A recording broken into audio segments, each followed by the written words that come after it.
ਵਾਹਿਗੁਰੂ ਜੀ ਕਾ ਖਾਲਸਾ ਵਾਹਿਗੁਰੂ ਜੀ ਕੀ ਫਤਿਹ।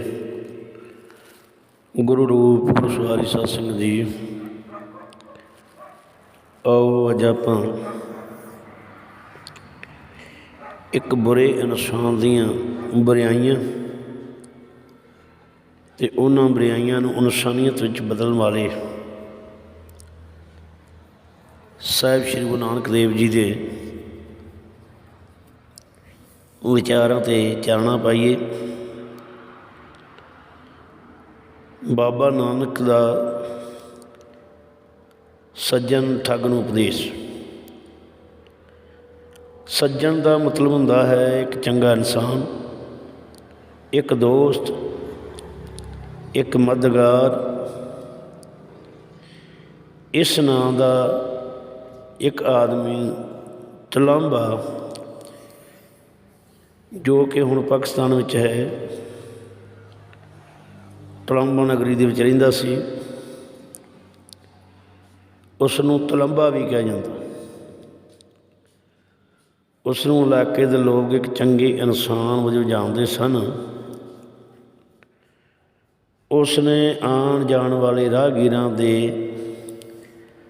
ਰਾਤ ਵਿਸ਼ਰਾਮ ਕਰਨ ਲਈ ਇੱਕ ਸਰਾਂ ਭਾਵ ਇੱਕ ਧਰਮਸ਼ਾਲਾ ਬਣਾ ਰੱਖੀ ਸੀ। ਜਦੋਂ ਵੀ ਕੋਈ ਰਾਹਗੀਰ ਆਪਣੀ ਕੋਈ ਵਸਤੂ ਇੱਥੇ ਭੁੱਲ ਜਾਂਦਾ ਤਾਂ ਉਸ ਨੂੰ ਸੱਜਣ ਆਪਣੀ ਸਮਝ ਕੇ ਰੱਖ ਲੈਂਦਾ। ਹੌਲੀ ਹੌਲੀ ਉਸ ਅੰਦਰ ਧਰਮਸ਼ਾਲਾ ਵਿੱਚ ਆਏ ਰਾਹਗੀਰਾਂ ਦੀਆਂ ਕੀਮਤੀ ਵਸਤਾਂ ਚੋਰੀ ਕਰਨ ਦੀ ਬੁਰੀ ਆਦਤ ਪੈ ਗਈ। ਥੋੜ੍ਹੇ ਸਮੇਂ ਬਾਅਦ ਉਸ ਦੀ ਆਦਤ ਨੇ ਉਸ ਨੂੰ ਇੱਕ ਬੁਰੇ ਇਨਸਾਨ ਵਿੱਚ ਬਦਲ ਦਿੱਤਾ। ਹੁਣ ਉਹ ਸੱਜਣ ਨਹੀਂ, ਸੱਜਣ ਠੱਗ ਬਣ ਗਿਆ। ਸੱਜਣ ਠੱਗ ਧਰਮਸ਼ਾਲਾ ਵਿੱਚ ਆਏ ਰਾਹਗੀਰ ਦੀ ਕੀਮਤੀ ਵਸਤੂ ਖੋਹਣ ਲਈ ਅਤੇ ਉਸ ਦਾ ਕਤਲ ਕਰਨ ਤੋਂ ਵੀ ਸੰਕੋਚ ਨਹੀਂ ਸੀ ਕਰਦਾ। ਸੱਜਣ ਹੁਣ ਆਪਣੀ ਬੁਰੀ ਆਦਤ ਕਰਕੇ ਇੱਕ ਠੱਗ ਬਣ ਗਿਆ ਅਤੇ ਲੋਕਾਂ ਨੇ ਉਸ ਨੂੰ ਸੱਜਣ ਠੱਗ ਕਹਿਣਾ ਸ਼ੁਰੂ ਕਰ ਦਿੱਤਾ ਹੈ। ਆਪਣੀ ਉਦਾਸੀ ਦੀ ਯਾਤਰਾ ਸਮੇਂ ਗੁਰੂ ਨਾਨਕ ਦੇਵ ਜੀ ਅਤੇ ਭਾਈ ਮਰਦਾਨਾ ਜੀ ਨੇ ਸੱਜਣ ਠੱਗ ਦੀ ਇਸ ਸਰਾਂ ਵਿੱਚ ਇੱਕ ਰਾਤ ਰੁਕਣਾ ਕੀਤਾ। ਔਰ ਸ਼ਾਮ ਨੂੰ ਜਦ ਸੱਜਣ ਠੱਗ ਨੇ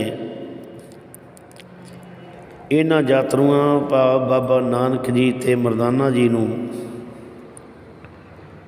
ਲੁੱਟਣ ਬਾਰੇ ਮਤਾ ਪਕਾਇਆ, ਉਸ ਵੇਲੇ ਗੁਰੂ ਨਾਨਕ ਦੇਵ ਜੀ ਨੇ ਸ਼ਬਦ ਗਾਉਣਾ ਸ਼ੁਰੂ ਕਰ ਦਿੱਤਾ ਅਤੇ ਭਾਈ ਮਰਦਾਨਾ ਜੀ ਨੇ ਰਬਾਬ ਵਜਾਉਣੀ ਸ਼ੁਰੂ ਕਰ ਦਿੱਤੀ। ਸ਼ਬਦ ਇਹ ਸਮਝਾਉਂਦਾ ਸੀ ਕਿ ਜੇਕਰ ਕਿਸੇ ਦਾ ਦਿਲ ਸਾਫ਼ ਨਾ ਹੋਵੇ ਤਾਂ ਬਾਹਰੋਂ ਕੀਤੇ ਚੰਗੇ ਕਰਮ ਨਿਫਲ ਹਨ। ਵਾਹਿਗੁਰੂ ਸਭ ਦੇ ਦਿਲਾਂ ਦੀਆਂ ਜਾਣਦਾ ਹੈ। ਉਸ ਨੂੰ ਕੋਈ ਭਰਮਾ ਨਹੀਂ ਸਕਦਾ। ਚੰਗੇ ਕਰਮ ਹੀ ਇਨਸਾਨ ਦੇ ਸੱਚੇ ਮਿੱਤਰ ਨੇ। ਇਨਸਾਨ ਦੇ ਚੰਗੇ ਕਰਮ ਨਾ ਸਿਰਫ ਇਸ ਸੰਸਾਰ ਵਿੱਚ ਸਗੋਂ ਪਰਲੋਕ ਦੇ ਵਿੱਚ ਵੀ ਸਹਾਈ ਹੁੰਦੇ ਨੇ। ਬੁਰੇ ਕਰਮਾਂ ਦੇ ਨਾਲ ਮਨੁੱਖ ਆਪਣੀ ਮੱਤ ਨੂੰ ਗੰਦਾ ਕਰ ਲੈਂਦਾ ਹੈ ਅਤੇ ਇਸ ਨਾਲ ਨਾ ਸਿਰਫ ਉਹ ਇਸ ਸੰਸਾਰ ਵਿੱਚ ਹੀ ਦੁੱਖ ਸਹਿਣ ਕਰਦਾ ਹੈ, ਸਗੋਂ ਉਸ ਦੀ ਆਤਮਾ ਮਰਨ ਮਗਰੋਂ ਵੀ ਮੈਲੀ ਰਹਿੰਦੀ ਹੈ। ਸੱਜਣ ਠੱਗ ਲੋਕੇ ਸ਼ਬਦ ਬੜੇ ਧਿਆਨ ਨਾਲ ਸੁਣ ਰਿਹਾ ਸੀ। ਜਿਵੇਂ ਜਿਵੇਂ ਇਹ ਸ਼ਬਦ ਉਸ ਦੇ ਕੰਨਾਂ ਵਿੱਚ ਪੈ ਰਹੇ ਸਨ, ਉਸ ਦੇ ਦਿਮਾਗ 'ਤੇ ਬੜਾ ਪਰਦਾ ਪਿਆ ਹੋਇਆ, ਹਟਦਾ ਜਾ ਰਿਹਾ ਸੀ ਅਤੇ ਉਸ ਨੂੰ ਸੱਚ ਦਿਖਣਾ ਸ਼ੁਰੂ ਹੋ ਗਿਆ। ਭਾਵ ਉਸ ਨੂੰ ਆਪਣੇ ਕੀਤੇ ਮਾੜੇ ਕਰਮ ਯਾਦ ਆਉਣ ਲੱਗ ਪਏ। ਉਸ ਨੂੰ ਇਹ ਨਿਸ਼ਚਾ ਹੋ ਗਿਆ ਕਿ ਉਹ ਲਾਲਚ ਵਿੱਚ ਪੈ ਕੇ ਇੱਕ ਬਹੁਤ ਬੁਰਾ ਇਨਸਾਨ ਬਣ ਚੁੱਕਾ ਹੈ। ਉਸਨੇ ਉਹਨਾਂ ਨਿਰਦੋਸ਼ ਯਾਤਰੂਆਂ ਦੀਆਂ ਵਸਤਾਂ ਚੋਰੀ ਕੀਤੀਆਂ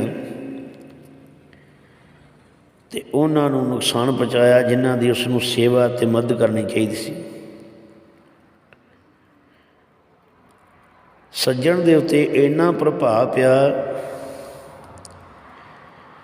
ਕਿ ਗੁਰੂ ਜੀ ਦੇ ਕੋਲ ਜਾ ਕੇ ਉਹਨੇ ਚਰਨਾਂ ਵਿੱਚ ਡਿੱਗ ਪਿਆ, ਦੋਵੇਂ ਹੱਥ ਜੋੜ ਕੇ ਮਾਫੀ ਮੰਗੀ ਅਤੇ ਕਹਿਣ ਲੱਗਾ, ਮਹਾਰਾਜ ਮੈਂ ਸਿਰਫ ਨਾਂ ਦਾ ਹੀ ਸੱਜਣ ਹਾਂ, ਅਸਲ ਵਿੱਚ ਮੇਰੇ ਕੰਮ ਠੱਗਾਂ ਵਾਲੇ ਨੇ ਔਰ ਬੜਾ ਪਛਤਾਵਾ ਕੀਤਾ। ਗੁਰੂ ਜੀ ਉਸਦੇ ਸਾਰੇ ਕਾਰਨਾਮੇ ਨੂੰ ਬੜੇ ਧਿਆਨ ਨਾਲ ਸੁਣਦੇ ਰਹੇ, ਕਿਉਂਕਿ ਗੁਰੂ ਸਾਹਿਬ ਤਾਂ ਜਾਣੀ ਜਾਣ ਸਨ। ਸੱਜਣ ਦੇ ਸੁਧਾਰ ਵਾਸਤੇ ਹੀ ਉਸਦੇ ਕੋਲ ਆਏ ਸਨ। ਹੁਣ ਸੱਜਣ ਠੱਗ ਨਹੀਂ ਰਹਿ ਗਿਆ, ਹੁਣ ਸੱਜਣ ਫਿਰ ਸੱਜਣ ਬਣ ਗਿਆ। ਸੱਜਣ ਨੇ ਗੁਰੂ ਜੀ ਅੱਗੇ ਪ੍ਰਣ ਲਿਆ ਕਿ ਉਹ ਅੱਗੇ ਤੋਂ ਜੀਵਨ ਵਿੱਚ ਚੰਗੇ ਕਰਮ ਕਰੇਗਾ। ਗੁਰੂ ਜੀ ਸੱਜਣ ਦੇ ਇਸ ਮਾਫੀਨਾਮੇ ਦਾ ਅਤੇ ਕਬੂਲਨਾਮੇ ਦਾ ਬਹੁਤ ਖੁਸ਼ ਹੋਏ ਸੁਣ ਕੇ। ਗੁਰੂ ਸਾਹਿਬ ਨੇ ਸੱਜਣ ਨੂੰ ਬੁਰੇ ਕੰਮਾਂ ਨਾਲ ਕਤਰ ਕੀਤੀ ਮਾਇਆ, ਲੋੜਵੰਦਾਂ ਅਤੇ ਗਰੀਬਾਂ ਵਿੱਚ ਵੰਡਣ, ਚੰਗੇ ਇਨਸਾਨ ਵਜੋਂ ਨਵਾਂ ਜੀਵਨ ਸ਼ੁਰੂ ਕਰਨ ਦਾ ਹੁਕਮ ਦਿੱਤਾ। ਸੱਜਣ ਨੇ ਵੀ ਗੁਰੂ ਜੀ ਦੇ ਕਹੇ ਅਨੁਸਾਰ ਜੀਵਨ ਸ਼ੁਰੂ ਕਰ ਦਿੱਤਾ। ਸੱਜਣ ਨੂੰ ਸ਼ਬਦ ਦੀ ਚੋਟ ਤਾਂ ਵੱਜੀ ਸੀ ਔਰ ਵਿਚਾਰਾਂ ਕਰਦਿਆਂ ਹੋਇਆਂ ਗੁਰੂ ਸਾਹਿਬ ਨੇ ਇੱਥੋਂ ਤੱਕ ਸਮਝਾਇਆ ਕਿ ਇਹ ਜਿਹੜਾ ਜੀਵਨ ਹੈ ਮਨੁੱਖਾ ਜਾਮਾ, ਇਹ 84 ਲੱਖ ਜੂਨ ਨੂੰ ਭੋਗ ਕੇ ਫਿਰ ਪ੍ਰਾਪਤ ਹੁੰਦਾ ਹੈ ਔਰ ਪ੍ਰਾਪਤ ਇਸ ਲਈ ਹੁੰਦਾ ਹੈ ਕਿ ਹੁਣ ਇਨਸਾਨੀ ਜਾਮੇ ਦੇ ਵਿੱਚ ਬੰਦਾ ਆ ਕੇ ਸਮਝ ਵਾਲਾ ਹੋ ਜਾਂਦਾ ਹੈ ਔਰ ਆਪਣੇ ਕੀਤੇ ਕਾਰਨਾਮਿਆਂ ਤੋਂ ਤੋਬਾ ਕਰਕੇ ਚੰਗਾ ਜੀਵਨ ਗੁਜ਼ਾਰ ਕੇ ਪਰਮੇਸ਼ਰ ਦੇ ਨਾਮ ਨਾਲ ਜੁੜ ਕੇ ਇਸ ਦੁਨੀਆ ਤੋਂ ਆਪਣਾ ਸੁਧਾਰ ਕਰਕੇ ਅੱਗੇ ਅਸਥੂਲ ਰੂਪ ਵਿੱਚ ਪਰਮਾਤਮਾ ਦੇ ਦਰ 'ਤੇ ਸਦਾ ਵਾਸਤੇ ਸਥਿਰ ਹੋ ਜਾਂਦਾ ਹੈ। ਮਾੜੇ ਕਰਮਾਂ ਦੇ ਨਾਲ ਦੁਨੀਆ ਦੇ ਉੱਤੇ ਆਉਣਾ ਜਾਣਾ ਬਣਿਆ ਰਹਿੰਦਾ ਹੈ। ਕਈ ਜਨਮ ਪੈ ਕੀੜ ਪਤੰਗਾ, ਕਈ ਜਨਮ ਗਜਮੀਨ ਕੁਰੰਗਾ, ਭਾਵ ਕਿ ਸਾਰੀਆਂ ਜੂਨੀਆਂ ਦੇ ਵਿੱਚ ਪਾਉਣਾ ਪੈਂਦਾ ਹੈ। ਸੋ ਇਹ ਸਾਰੇ ਬਚਨ ਸੁਣ ਕੇ ਹੁਣ ਉਸਨੇ ਯਾਤਰੂਆਂ ਦੀ ਮਦਦ ਕਰਨੀ ਸ਼ੁਰੂ ਕਰ ਦਿੱਤੀ ਅਤੇ ਉਹਨਾਂ ਦੇ ਆਰਾਮ ਅਤੇ ਸੁਵਿਧਾ ਲਈ ਜੋ ਕੁਛ ਕਰ ਸਕਦਾ ਸੀ ਕੀਤਾ। ਇਸ ਤਰ੍ਹਾਂ ਬਾਬਾ ਨਾਨਕ ਜੀ ਦੀ ਕਿਰਪਾ ਸਦਕਾ ਇਸ ਸੱਜਣ ਨਾਂ ਦੇ ਠੱਗ ਨੂੰ ਸਤਿਗੁਰੂ ਨੇ ਫਿਰ ਸੱਜਣ ਬਣਾ ਦਿੱਤਾ। ਸੋ ਇਸ ਤੋਂ ਸਾਨੂੰ ਸਿੱਖਿਆ ਇਹੀ ਪ੍ਰਾਪਤ ਹੁੰਦੀ ਹੈ ਪਿਆਰਿਓ ਕਿ ਸਾਨੂੰ ਮਾੜੇ ਕਰਮ ਕਰਨ ਤੋਂ ਸੰਕੋਚ ਕਰਨਾ ਚਾਹੀਦਾ ਹੈ। ਲੋੜਵੰਦਾਂ ਦੀ, ਗਰੀਬਾਂ ਦੀ, ਨਤਾਣਿਆਂ ਦੀ, ਲਤਾੜਿਆਂ ਦੀ ਹਮੇਸ਼ਾ ਹੀ ਸੇਵਾ ਅਤੇ ਸਹਾਇਤਾ ਕਰਨੀ ਚਾਹੀਦੀ ਹੈ। ਸਤਿਗੁਰੂ ਸੱਚੇ ਪਾਤਸ਼ਾਹ ਆਪ ਸਹਾਈ ਹੋ ਕੇ ਕਾਰਜ ਕਰਵਾ ਲੈਂਦੇ ਨੇ। ਸੋ ਇਹ ਸੀ ਸੱਜਣ ਠੱਗ ਦਾ ਇਤਿਹਾਸ ਜੋ ਸੱਜਣ ਬਣ ਗਿਆ, ਸਤਿਗੁਰੂ ਦੀ ਕਿਰਪਾ ਦਾ ਪਾਤਰ ਬਣ ਗਿਆ। ਆਓ ਗੱਜ ਕੇ ਫਤਿਹ ਗਜਾਈਏ ਜੀ। ਵਾਹਿਗੁਰੂ ਜੀ ਕਾ ਖਾਲਸਾ,